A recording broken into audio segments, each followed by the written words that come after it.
Dhaka ক্যাপিটালসের official host হিসেবে দেখা যেতে পারে পাকিস্তানের এক মডেল ও অভিনেত্রীকে। সেই অভিনেত্রী পাকিস্তানের পাশাপাশি বাংলাদেশেও অনেক জনপ্রিয়। সত্যিকার অর্থে যদি ঢাকার ডেরায় এই পাকিস্তানি অভিনেত্রী যোগ দেন তাহলে ঢাকার ব্র্যান্ডিং অনেক অর্থে বেড়ে যাবে। কিন্তু প্রশ্ন হচ্ছে, কে সেই অভিনেত্রী যিনি পাকিস্তান তো বটেই, বাংলাদেশেও বেশ জনপ্রিয়? চলুন বিস্তারিত জানা যাক।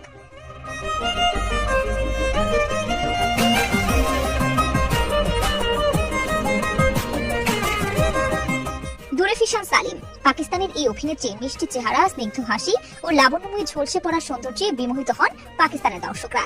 সেই সাথে এই চেহারার কদর বাংলাদেশেও ছড়িয়ে পড়েছে।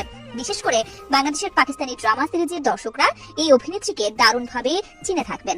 সম্প্রতি গুঞ্জন উঠেছে এই অভিনেত্রীকে নিয়ে। শোনা যাচ্ছে বাংলাদেশের মেগাস্টার শাকিব খানের দল ঢাকা ক্যাপিটালসে যোগ দিতে যাচ্ছেন এই অভিনেত্রী।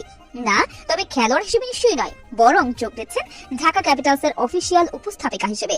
দূর এই ফিশানের অভিনয়ের সবচেয়ে উল্লেখযোগ্য দিক হলো তার স্বাভাবিক অভিব্যক্তি এবং চরিত্রিক গভীরতা আনতে পারার ক্ষমতা।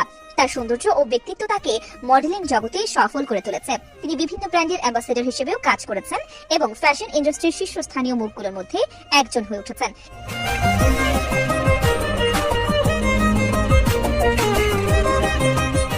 কিছুদিন আগে অবশ্য চিটাগং কিংসে কানাডিয়ান অভিনেত্রী ইয়াশা সাগর যোগ দেওয়ার বিষয়ে গুঞ্জন উঠেছিল সোশ্যাল মিডিয়ায়। এবার উঠল এই অভিনেত্রীকে নিয়ে।